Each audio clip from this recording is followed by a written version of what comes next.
तो hello student, हम लोग आ चुके हैं फिजिक्स के एक न्यू वीडियो में। हमने जो फिजिक्स की पिछली वीडियो हुई थी उसमें हमने electric charge and electric field का न्यूमेरिकल करना स्टार्ट किया था, जिसमें हमने शुरुआत के 17 क्वेश्चंस को कवर कर लिया था पिछली वीडियो में। आज की वीडियो में हम क्वेश्चन नंबर 18 से कवर करने वाले हैं। तो आप लोग वीडियो को थोड़ा भी स्किप ना करें, वीडियो को लास्ट तक देखें। एक एक न्यूमेरिकल आपके चित्रा और कुमार मित्तल के बुक से करवाने वाला हूं। जैसा कि पिछले वीडियो में मैंने 17 क्वेश्चन करवाए भी थे, आज की वीडियो में फिर से उसके आगे से 18 क्वेश्चन से स्टार्ट कर रहा हूं। तो आप लोग वीडियो में बढ़ने से पहले अगर चैनल को सब्सक्राइब नहीं किए हो तो प्लीज़ आप सभी लोग जाकर चैनल को सब्सक्राइब कर लो, बेल आइकन को प्रेस करके वीडियो को लाइक करके वीडियो में कमेंट कर दो। तो आओ हम बढ़ते हैं अपने क्वेश्चन नंबर 18 की तरफ और देखते हैं हमारा क्वेश्चन नंबर 18 क्या कह रहा है। हमारा क्वेश्चन 18 नंबर कह रहा है कि भुजा ए वाले वर्ग के 4 शीर्षों ए बी सी व डी पर एक समान आवेश क्यों रखा गया है। बिंदु डी पर रखे आवेश पर लगने वाला बल ज्ञात कीजिए। कह रहा है कि एक वर्ग दिया है, तो आइए हम चित्र में बना लेते हैं। एक वर्ग बना लेते हैं। जैसा कि हमको देखो एक वर्ग हो गया हमारा, हम नाम दे देते हैं ए बी सी व डी। कह रहा है कि भुजा ए वाले सब की जो भुजा है वह ए है, मतलब ए टोटल भुजा सब की भुजा ए है, ए लंबाई की है। कह रहा है कि ए बी सी व डी पर एक समान आवेश क्यों रखा है, सभी बिंदुओं पर समान परिमाण का धनात्मक क्यों आवेश रखा है। तो सभी पे धनात्मक क्यों आवेश रख दो आप। ठीक है, हमने रख दिया। बिंदु डी पर रखे आवेश पर लगने वाला बल ज्ञात कीजिए, मतलब ये बिंदु जो डी है इस पर बल ज्ञात करना है। तो ए के कारण बल इधर लगेगा, तो हमने मान लिया एफ ए को F1 मान लेते हैं। सी के कारण हमारा इधर लगेगा जिसको हम F2 F3 मान लेते हैं, और बी के कारण हमारा लगेगा इस दिशा में जिसको हमने F2 मान लिया। अब हम जब परिणामी निकालेंगे तो ये देखेंगे कि यहाँ पर जो हमारा F1 और F3 आ रहा है, जब इन दोनों का परिणामी निकालेंगे तो हमारा F2 के डायरेक्शन में आएगा। F2 और F1 और F3 का जो परिणामी होगा दोनों एक दिशा में होंगे, तो हम इनका दोनों का परिणामी निकाल के इनके साथ जोड़ देंगे, तो हमारा जो F नेट चाहिए बिंदु डी पर वो प्राप्त हो जाएगा। तो आइए सबसे पहले हम F1 और F3 निकाल के उनका परिणामी निकालते हैं। तो यहाँ लिखेंगे F1 बराबर 1/4 pi epsilon not into Q1 Q2 बटे R स्क्वायर। तो यहाँ से F1 हो जाएगा F1 बराबर 9 गुणी 10 घाते 9 इंटू Q1 Q2 कितना दिया है, Q आवेश दिया है, तो हो जाएगा Q square upon R square, मतलब दूरी कितना है A, तो A स्क्वायर। ये हो गया F1। अब हमारा F3 निकालो, तो F3 हो जाएगा 1/4 pi epsilon not into Q1 Q2 बटे R स्क्वायर। तो जो F3 आ जाएगा यहाँ से आ जाएगा 9 गुणी 10 घाते 9 इंटू Q1 Q2 वही Q स्क्वायर, दूरी भी वही दी है A स्क्वायर। ये हमारा F1 और F3 आ गया। अब हम देखें F1 और F3 का जो परिणामी निकालेंगे तो इसके बीच का एंगल कितना है। तो इसके बीच का एंगल जो हमारा है ये 90 डिग्री है। तो अब हम निकालेंगे परिणामी F1 और 3 का जो परिणामी हम निकालने वाले हैं, तो यहाँ हो जाएगा F1 square plus F2 square plus 2F1 F2 cos 90। ठीक है, अब अगर हम यहाँ से निकालेंगे तो F1 square plus F2 square plus 0, क्योंकि cos 90 0 होता है तो ये टर्म 0 हो जाएगा। अब यहाँ से आ जाएगा F1 F2 कितना है, जितना F1 है उतना ही F3 भी है। तो हम अगर इसको F मान लेते हैं, इसको भी हम मान लेते हैं F, इसको भी F मान लेते हैं, तो हमारा जब यहाँ हो जाएगा तो F square plus F square तो बराबर 2F स्क्वायर। तो जो हमारा यहाँ से निकल के आएगा √2F आएगा। ठीक है, √2F। अब हम √2 इंटू F हम किसको माने थे, 9 गुणित 10 घाते 9 गुणित Q स्क्वायर बटे A स्क्वायर। तो 9 गुणित 10 घाते 9 into Q square divided by A square. ये हमारा हो गया क्या, F13 का जो नेट बल आया, परिणामी आया है। ठीक है, अब हम क्या निकाल लें, F2 निकाल लें। यहाँ निकाल लेते हैं। F2 बराबर 1/4 इंटू Q1 बटे R स्क्वायर। तो यहाँ से A हो जाएगा 9 इंटू 10⁹ इंटू Q1 Q की परिमाण है तो Q स्क्वायर हो जाएगा। बट दूरी यहाँ A स्क्वायर नहीं होगी, क्योंकि हमको A वाली दूरी चाहिए और A वाली हमको दूरी नहीं मालूम है। तो अगर हम इस त्रिभुज में देखें BAD में, तो A भी A है, A भी A है, तो हम पाइथागोरस प्रमेय लगा के निकाल लेते हैं। तो ये हो जाएगा BD क्या हो जाएगा, कर्ण हो जाएगा। तो BD स्क्वायर बराबर BA square plus AD square. अब A भी A स्क्वायर है, A भी A स्क्वायर है, तो यहाँ से आ जाएगा 2A स्क्वायर। किस BD स्क्वायर बराबर 2A स्क्वायर। तो BD बराबर आ जाएगा √2A। तो अब हमारी जो A वाली दूरी हुई √2A हो गई। तो अब हम यहाँ लिख देंगे √2A का होल स्क्वायर। तो जब हमारा जो F2 मिलेगा फाइनल यहाँ पे आ गया 9 into 10⁹ into Q square divided by 2A square. अब हम देखें जो हमारा F2 है और इन दोनों का जो परिणामी आया है इधर ही आया है, F13 का परिणामी। अब इन दोनों एक डायरेक्शन में है तो हम इन दोनों को जोड़ देंगे। ये जो आएगी रेखा इसी पे आएगी, बट हम इस पे इसलिए नहीं चढ़ाए कि जो आप लोग को अलग अलग दिखती रहे। अब हम F नेट निकालेंगे। तो F नेट बराबर F13 का जो परिणामी आया था और F2 दोनों को जोड़ देंगे। तो परिणामी कितना आया था हमारा √2। तो यहाँ लिखेंगे √2 into 9 into 10⁹ into Q square upon A square plus F2 कितना था 9 into 10⁹ into Q square upon 2A square. अब हम देखें यहाँ से कॉमन ले क्या मिल रहा है, 9 into 10⁹ into Q square upon A square common है। यहाँ से बचा √2 प्लस यहाँ से 1/2। इतना न्यूटन जो हमारा बेल्ट डी पर F नेट लगेगा। कैसे हमने निकाला देखते हैं। हमारा क्वेश्चन दिया था, बोला था डी पर, बिंदु डी पर टोटल बल निकालना था। तो हमने क्या किया, F1 के कारण हमारा बल इधर जाएगा, FC के कारण इधर जाएगा, F3 के कारण, F2 के कारण इधर जाएगा। अब अगर हम देखें जो F1 और F3 हैं इनका परिणामी कहा जाएगा बीचों बीच जाएगा और हमारा F2 भी बीचों बीच जा रहा है।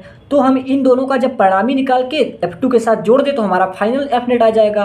तो हमने पहले F1 अलग से निकाला, F3 निकाला, फिर देखा कि F1 F2 बराबर है। फिर हम इन दोनों के बीच का परिणामी निकाले। परिणामी निकालने के लिए हमको एंगल चाहिए, एंगल हमारा 90 डिग्री बन रहा है, ठीक है, हमने परिणामी निकाल लिया। फिर हमने F2 भी अलग से निकाल लिया। F2 और F1 F3 का परिणामी जो आया था दोनों को हमने जोड़ दिया तो हमारा जो आंसर था हमको प्राप्त हो गया। आइए हम देखते हैं दूसरा क्वेश्चन। अगला क्वेश्चन हमारा क्या कह रहा है, क्वेश्चन नंबर 19। तो क्वेश्चन नंबर जो 19 है हमारा कह रहा है कि एक समबाहु त्रिभुज ABC के शीर्षों A पर इतना माइक्रोकूलाम का एक बिंदु आवेश रखा है। B तथा C के मध्य बिंदु पर वैद्युत क्षेत्र की तीव्रता क्या होगी यदि त्रिभुज की भुजा 10 सेंटीमीटर दी हुई है तब। तो पहले तो कहा है एक समबाहु त्रिभुज, हमने एक समबाहु त्रिभुज बनाया, ठीक है, हमने ABC का नाम का एक समबाहु त्रिभुज बनाया। A पर इतना माइक्रोकूलाम का जो Q रखा हुआ है 0.1 माइक्रोकूलाम का रखा है। एक बिंदु आवेश रखा है B तथा C के मध्य बिंदु, B तथा C के मध्य बिंदु क्या होगी, मान लिया कोई बिंदु D है, मध्य बिंदु पर वैद्युत क्षेत्र की तीव्रता क्या होगी, किसके कारण निकालनी होगी, A के कारण, क्योंकि हमको A बिंदु दी है, A के कारण B व C के मध्य बिंदु D पर वैद्युत क्षेत्र की तीव्रता की गणना करनी है। भुजा कितनी दी है 10 सेंटीमीटर, ठीक है, ये सारी भुजाएं जो 10 सेंटीमीटर दी हैं, ये भी 10 सेंटीमीटर दी है। अब हमको अगर इसके कारण इस पे वैद्युत क्षेत्र की तीव्रता निकालनी होनी चाहिए तो Q और आवेश और दूरी चाहिए। तो आवेश तो दिया लेकिन दूरी क्या होगी, दूरी नहीं है। तो अब हम अगर A 10 सेंटीमीटर है तो A 5 हो जाएगी, A 5 हो जाएगी, इतना इतना डिस्टेंस। अब हमको देखिए अगर इस त्रिभुज में ADC में तो 10 5 दिया है तो A निकाल लेंगे आराम से।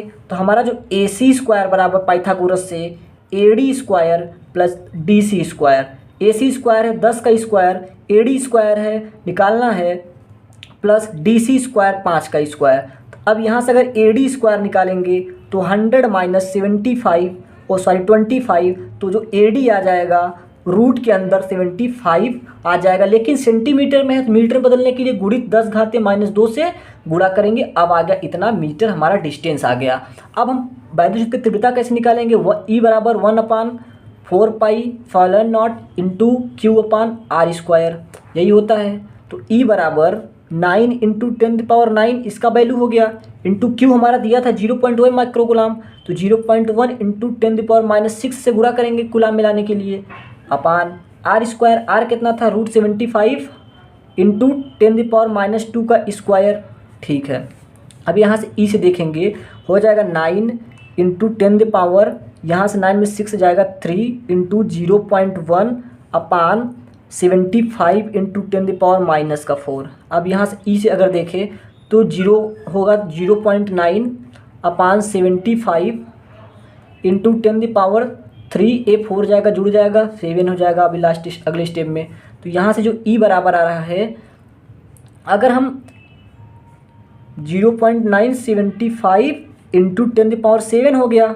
अब हम क्या करें कि ए हम दशमलव हटाएंगे तो यहाँ हो जाएगा 9, यहाँ एक जीरो बढ़ाना पड़ेगा इंटू 10⁻7।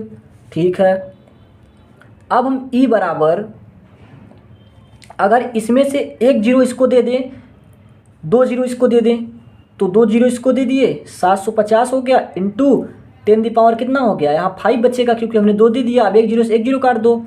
अब हम अगर इस 3 से काटते हैं तो 30 तिहाई 90 और 25 तिहाई 75 इंटू 10⁻5 हो जाएगा। ठीक है, अब ई बराबर, अब अगर करेंगे तो यहाँ 5 से काटेंगे तो 6/5 इंटू 10⁻5। अब यहाँ से आएगा 5 एकम 5, 1.2 इंटू 10⁻5 आ रहा है। क्यों? क्योंकि देखो 5 से 6 में हमने भाग कराया तो ई बराबर हमारा कितना आ गया 1.2, ई बराबर हमारा आ गया 1.2 इंटू 5 न्यूटन प्रति कूलाम जो है ये हमारा आंसर इस क्वेश्चन का हो गया। आइए देखते हैं अगला क्वेश्चन। अगला क्वेश्चन क्या कह रहा है? तो अगला क्वेश्चन हमारा कह रहा है, क्वेश्चन नंबर 20 कह रहा है कि देखो कि एक दिया है त्रिभुज हमको। ठीक है, हम त्रिभुज बना लेते हैं।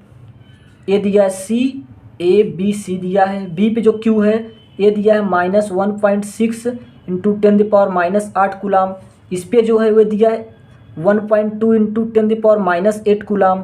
इसके बीच की दूरी 3 सेंटीमीटर, इसके बीच की दूरी 4 सेंटीमीटर और इसके बीच की दूरी 5 सेंटीमीटर।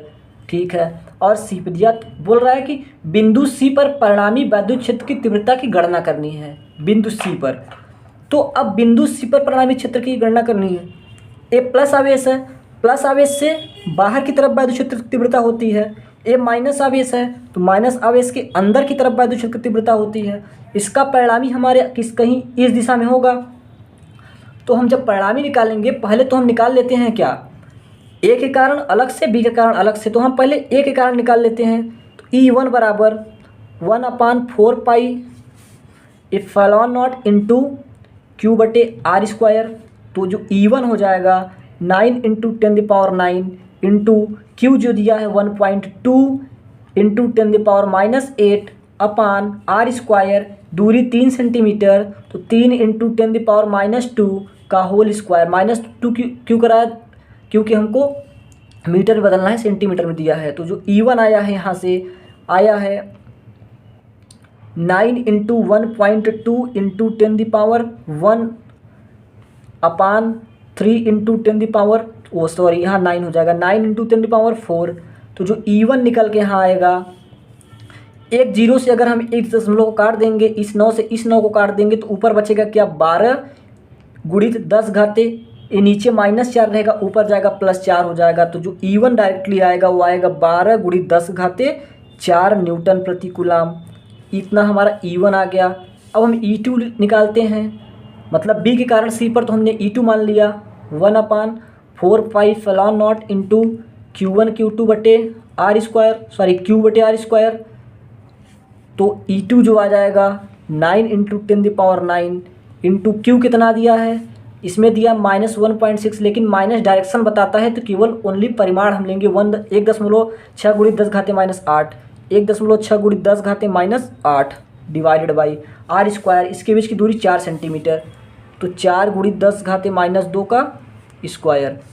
तो यहाँ से E2 बराबर 9 इंटू 1.6 इंटू 10, 9 में से 8 चला गया बच्चे, 1 पावर इंटू नीचे से -4 ऊपर जाएगा तो हो जाएगा +4 डिवाइडेड बाई नीचे बचा है 4 चौक 16, तो जो E2 बराबर आ गया, अगर हम इस 0 से इसको काट दे दशमलव को तो क्या बन रहा है ऊपर 9 इंटू 16 इंटू 10⁴ डिवाइडेड बाई 16, तो जो E2 बराबर आ रहा है यहाँ से 16 से 16 कट जाएगा तो आ रहा है 9 इंटू 10⁴। ठीक है, इतना न्यूटन प्रति कूलाम आ गया E2 हमारा। अब हम E1 E2 का परिणामी निकालेंगे। यहाँ देखो E1 E2 का परिणामी निकालने के लिए क्या होगा, जो E नेट हो जाएगा E1 square plus E2 square plus 2E1 E2। ठीक है, जो E नेट अब हमारा यहाँ से आ जाएगा, तो E1 कितना है 12 गुणी 10 घाते 4 प्लस E2 कितना है 9 गुणी 10 घाते 4 प्लस, अब देखो यहाँ कॉस थीटा भी होगा, लेकिन कॉस थीटा कितना है, कॉस थीटा को पता करने के लिए हमको ए वाला एंगल चाहिए, ए वाला एंगल चाहिए।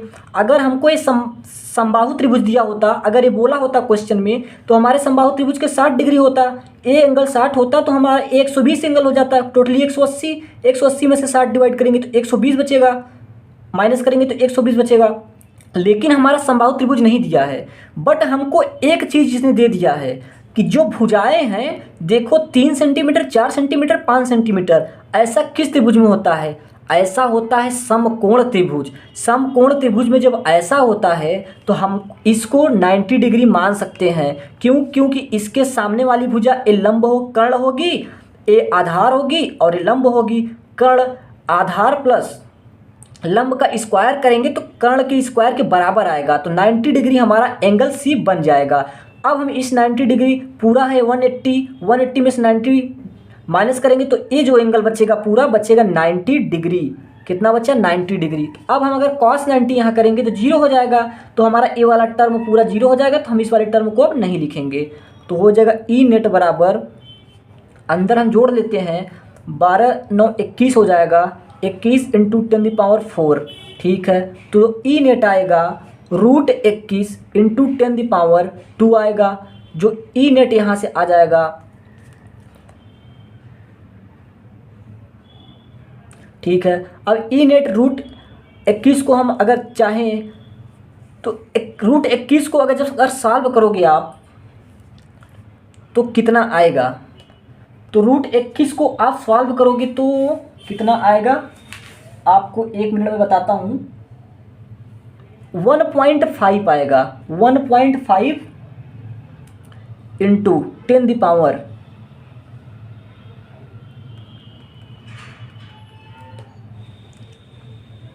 आएगा न्यूटन प्रति कूलाम। इतना इस क्वेश्चन का आंसर आएगा। तो ठीक है, लेकिन अभी हमने एक चीज़ यहाँ गलत कर दी थी, क्योंकि यहाँ स्क्वायर था, ये पूरा स्क्वायर होता, इसका भी पूरा स्क्वायर होता, तो यहाँ से हम इसको थोड़ा सा वो करते हैं। अब यहाँ से देखते हैं ई नेट बराबर 12 हमें 144 गुणित 10 घाते 8 प्लस 81 गुणित 10 घाते 8। ठीक है, अब हमारा सही आ जाएगा। अब जोड़ते हैं 4 1 5 8 4 12 2 से लगा 1 325 गुणित 10 घाते 8, तो यहाँ से 325 का करेंगे हम तो आएगा 1.5 इंटू 10⁻, ये 4 आएगा बाहर, तो यहाँ से जो ई नेट यहाँ आया 1.5 इंटू 10⁻⁴, इतना हमारा जो है आंसर आया इस क्वेश्चन का। आइए करते हैं क्वेश्चन नंबर 21। क्वेश्चन नंबर 21 हमारा क्या कह रहा है, तो क्वेश्चन नंबर 21 देखते हैं। कह रहा है कि 3 माइक्रो कूलाम के किसी बिंदु आवेश से 2 मीटर की दूरी पर, तो पहले हम एक क्यू ले लिए जिसका आवेश है कितना 3 माइक्रो कूलाम, बिंदु ए हो गया। ठीक है, इससे कह रहा है 2 मीटर की दूरी पर, तो ये जो दूरी हमने लिया 2 मीटर, ठीक है, पर दूरी पर -2 माइक्रो कूलाम का बिंदु आवेश वायु में रखा है। ठीक है, -2 माइक्रो कूलाम का Q2 बराबर हमारा इस बिंदु B पर रखा है। इन दोनों आवेशों से 1 मीटर की दूरी पर, अगर दोनों के बीच की दूरी 2 है, दोनों से आधा दूरी अगर कर देंगे हम तो हमारा क्या हो जाएगा 1 मीटर। अब हमारी ए दूरी 1 मीटर है, ए भी दूरी 1 मीटर है। ठीक है, कि दूरी पर स्थित बिंदु पर वैद्युत क्षेत्र की तीव्रता का मान की गणना करनी है। मतलब यहाँ पे जो बिंदु हमने मान लो बिंदु कोई P है जिस पर वैद्युत क्षेत्र की तीव्रता का गणना करना है दोनों के कारण। तो ठीक है, A प्लस है, प्लस से बाहर, A माइनस है, देखो A प्लस है, प्लस के कारण इधर, माइनस है, माइनस के कारण अंदर की ओर, प्लस के कारण बाहर, माइनस के कारण अंदर। अब दोनों एक ही डायरेक्शन में जाएंगे, एक डायरेक्शन में जाएंगे तो दोनों को लास्ट में हम क्या करेंगे, जोड़ देंगे। अभी हम निकाल लेते हैं अलग अलग। हम ए के कारण निकालते हैं तो हो जाएगा E1 बराबर 1/4 pi epsilon not into Q1 Q बटे R स्क्वायर। तो यहाँ से 9 इंटू 10⁹ इंटू क्यू हमारा दिया है 3 माइक्रोकुलाम, तो 3 गुणित 10 घाते -6 कुलाम में चेंज करने के लिए -6 से गुणा करा है, 10 गुणित -6 से R स्क्वायर, तो R 1 मीटर है तो यहाँ 1 हो जाएगा। तो जो E1 बराबर आया हमारा आ गया 27 इंटू 10⁻³ न्यूटन प्रति कुलाम। अब हम E2 निकालेंगे, तो E2 बराबर 1/4 pi epsilon not into Q1 Q2 बटे R स्क्वायर। तो ये सॉरी Q होता है क्योंकि बल वाला हमको बार बार याद आ रहा है। तो E2 बराबर 9 इंटू 10⁹ इंटू इसका आवेश कितना है -2 माइक्रोकुलाम का, तो 2 into 10⁻⁻6 divided by R square, दूरी कितना है वही 1 मीटर। तो जो E2 आ गया 18 गुणित 10 घाते 3 आ गया। अब हमारा जो ई नेट होगा दोनों एक दिशा में तो जोड़ देंगे, ई नेट बराबर E1 प्लस E2। तो ई नेट जो निकल के आया, E1 कितना आया था 27 गुणित 10 घाते 3 प्लस E2 कितना आया है 18 गुणित 10 घाते 3। तो ठीक है, अब हम दोनों को जोड़ देंगे तो कितना आएगा हमारा 8 से 15 5 लगा 1 2 1 3 1 4 45 गुणित 10 घाते 3। ई नेट जो हमारा आया यहाँ से 45 गुणित 10 घाते 3। और अब अगर हम इसको और यहाँ माइनस लाए तो हो जाएगा 10 लाए तो हो जाएगा 4.5 गुणित 10 घाते 1 जुड़ जाएगा तो हो जाएगा 4 न्यूटन प्रति कुलाम। इसका जो होगा आंसर हो जाएगा। हमको क्या कहा था, एक Q1 आवेश दिया था, Q2 आवेश दिया था। Q1 बिंदु A पर Q1 आवेश था, बिंदु B पर Q2 था, दोनों के बीच की दूरी 2 मीटर थी। तो हम बोला था हमें इन दोनों आवेशों से 1 मीटर की दूरी पर वैद्युत क्षेत्र की तीव्रता की गणना करनी है। तो इन दोनों आवेशों के बीच की दूरी 2 मीटर था, तो 1 मीटर क्या होगा, दोनों का मध्य बिंदु। तो मध्य बिंदु कोई बिंदु P था जिसपे A के कारण और B के कारण वैद्युत क्षेत्र की तीव्रता निकालना था। तो एक पॉजिटिव आवेश था, A से बाहर की तरफ वैद्युत क्षेत्र की तीव्रता, B निगेटिव था तो B के अंदर की तरफ। तो दोनों देखा हमने एक डायरेक्शन में जा रहे हैं, तो हमने E1 और E2 निकाल लिए, फिर हमने दोनों को एक डायरेक्शन में तो जोड़ दिए, तो ई नेट हमारा मिल गया। अब हम देखते हैं अगला क्वेश्चन। हमारा अगला क्वेश्चन क्या है, तो अगला क्वेश्चन हमारा यह दे रहा है क्वेश्चन नंबर 23 कि 2 बिंदु आवेश +9 इलेक्ट्रॉन एवं +9 ई इलेक्ट्रॉन एवं +E इलेक्ट्रॉन एक दूसरे से 16 सेंटीमीटर की दूरी पर स्थित हैं। इनके बीच आवेश को कहाँ रखा जाए कि वह संतुलन में हो। तो ठीक है, मान लो हमने एक आवेश A बिंदु हो गया, Q2 आवेश हो गया, बिंदु B हो गया। करक आवेश कहाँ रखा जाए कि वह संतुलन में, मतलब इनका बल मान लिया हम QA हो गया, कितनी दूरी पर 16 सेंटीमीटर की दूरी पर, टोटली दूरी 16 सेंटीमीटर। तो हम इस क्वेश्चन में मान लिए हमारा एक ये जो इलेक्ट था 9 इस आवेश पर 9 E का चार्ज है, इस आवेश पर E का चार्ज है। ठीक है, अब हमको बोल रहा है कि 16 सेंटीमीटर दूरी पर दोनों की दूरी 16 हो गई।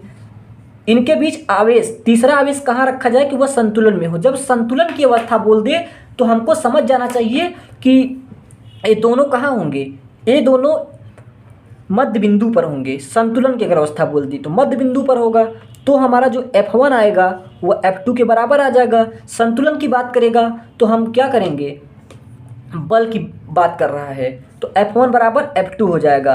अब F1 वही हो जाएगा 1/4 pi epsilon not into Q1 Q2 बटे R स्क्वायर। F2 भी वही हो जाएगा 1/4 pi epsilon not into Q1 Q2 बटे R स्क्वायर। तो यहाँ से 9 इंटू 10⁹ इंटू Q1 9 इलेक्ट्रॉन, ठीक है 9 इलेक्ट्रॉन इंटू Q2 बड़ा Q divided by R square. तो अब हम इसके बीच की दूरी अगर हम x मान लेते हैं तो क्या हो जाएगा x स्क्वायर। बराबर 9 इंटू 10⁹ इंटू Q1 ई इलेक्ट्रॉन इंटू Q2 बड़ा Q बटे, अब इसके बीच की दूरी क्या हो जाएगी, अगर ये x है, ये पूरा 16 है, तो इसके बीच की दूरी जो हो जाएगी 16 माइनस x हो जाएगी। इसमें से इसको घटा देंगे तो ये मिल जाएगी, तो हम 16 माइनस x का स्क्वायर कर देंगे। ठीक है, अब देखिए इस वाले टर्म से ए वाला टर्म कट गया, ई से ई कट गया, Q से Q कट गया। अब हमारा ऊपर क्या बचा, 9/x² बराबर 1/16 माइनस x का होल स्क्वायर। अब हम दोनों तरफ का वर्गमूल ले लेंगे। दोनों तरफ का वर्गमूल लेने पर हमसे क्या बोला था, दूरी कितने पूछा था कि कहाँ रखा जाए को संतुलन में, हमको बताना है कि कितनी दूरी पर रखा जाएगा दोनों आवेशों से। तो हम कैलकुलेशन को सरल बनाने के लिए दोनों तरफ को वर्गमूल कर देंगे। अगर तो हमारा 9 का वर्गमूल 3 हो जाएगा बटे x² का x हो जाएगा बराबर 1 का तो 1 ही रहेगा, 16 माइनस x का होल स्क्वायर का 16 माइनस x हो जाएगा। यहाँ से अब हम मल्टीप्लाई कराएंगे, क्रॉस मल्टीपल, तो यहाँ से हो जाएगा 48 माइनस 3x बराबर x। अब 48 बराबर यहाँ आ जाएगा 4x, तो 4x बराबर 48, तो x बराबर 48 बटे 4, तो x बराबर 12 सेंटीमीटर। सेंटीमीटर में क्यों आया, क्योंकि हमारा जो दूरी दिया था वो सेंटीमीटर में ही दिया था, हमने उसको मीटर में चेंज नहीं किया था, सेंटीमीटर में ही हमारा आया। आंसर में भी सेंटीमीटर में ही दिया होगा, आप लोग देखिएगा अपनी बुक में। तो हमने क्वेश्चन नंबर 23 को किया। अब क्वेश्चन नंबर 24 हमारा क्या कह रहा है, आइए देखते हैं। तो क्वेश्चन नंबर 24 हमारा कह रहा है कि दो बिंदु आवेश क्रमशः +5 × 10 घाते, दो बिंदु आवेश क्रमशः +5 × 10 घाते -19 कूलाम तथा +10 × 10 घाते -19 कूलाम 1 मीटर की दूरी पर स्थित हैं। दोनों आवेशों को जोड़ने वाली रेखा को किसी बिंदु पर वैद्युत क्षेत्र की तीव्रता 0 होगी। तो देखिए ये बिंदु A हो गया, बिंदु B हो गया, इस पे जो Q है दिया है 5 × 10 घाते -19 कूलाम, इस पे जो Q दिया है 10 × 10 घाते -19 का कूलाम। दोनों के बीच की दूरी कितना दिया है, 1 मीटर दिया है। ठीक है, अब पूछ रहा है दोनों आवेशों को जोड़ने वाली रेखा को किस बिंदु पर वैद्युत क्षेत्र की तीव्रता 0 होगी। तो वैद्युत क्षेत्र किस बिंदु पर, अगर देखिए यहाँ पे दोनों सेम साइन के हैं, दोनों पॉजिटिव हैं, तो दोनों पॉजिटिव हैं या फिर दोनों नेगेटिव हैं। अगर सेम साइन रहेगा तो मध्य बिंदु पर होगा, अगर विपरीत साइन रहेगा 1 + 1 - रहेगा तो उस तरफ होगा, उस आवेश के बाहर होगा जिसका परिमाण कम होगा। माइनस प्लस नहीं देखेंगे, वहाँ ये देखेंगे किसका परिमाण में कौन कम है। अगला क्वेश्चन उसी पर आधारित है, उसको बताएंगे। अभी इस क्वेश्चन को देखते हैं। मान लिया हमें ए पी है, इस बिंदु पर इसके कारण और इसके कारण वैद्युत क्षेत्र की तीव्रता निकालना है और देखना है कि किस आवेश से कितनी दूर पर रखा है। तो यहाँ से E1 बराबर हो जाएगा E2, क्योंकि मध्य बिंदु पर है। E1 का क्या होता है फार्मूला, 1/4πε0 इंटू Q/r² बराबर इसका भी वही होता है 1/4πε0 इंटू Q/r²। इससे तो एक कट गया, इसका Q कितना था 5 × 10 घाते -9 इंटू r²। इसके बीच की दूरी हम मान लेते हैं x मीटर, x का स्क्वायर बराबर इसका Q कितना था 10 × 10 घाते -19 कूलाम अपान इसका r कितना था पूरा 1 था, तो इसका हो जाएगा 1 - x मीटर। तो यहाँ 1 - x का होल स्क्वायर। अब देखते हैं हम, अब दोनों 10 × -19 से 10 × -19 भी कट गया, 5 × 5 5 दूना 10 हो गया। यहाँ से बच रहा है 1/x²। यहाँ से 5 से 5 दूना 10 कट गया, 10 घाते -19 10 घाते -19 कट गया। यहाँ 1/x² बराबर यहाँ बचेगा 2/1 - x का होल स्क्वायर। अब फिर से वही दोनों तरफ वर्गमूल लेने पर तो यहाँ हो जाएगा 1/x हो जाएगा बराबर यहाँ हो जाएगा √2 यहाँ से हो जाएगा 1 - x। तो अब मल्टीपल करेंगे तो हो जाएगा 1 - x बराबर x√2। तो जो 1 बराबर होगा x√2 प्लस x हो जाएगा, तो मतलब 1 बराबर √2x प्लस x तो 1 बराबर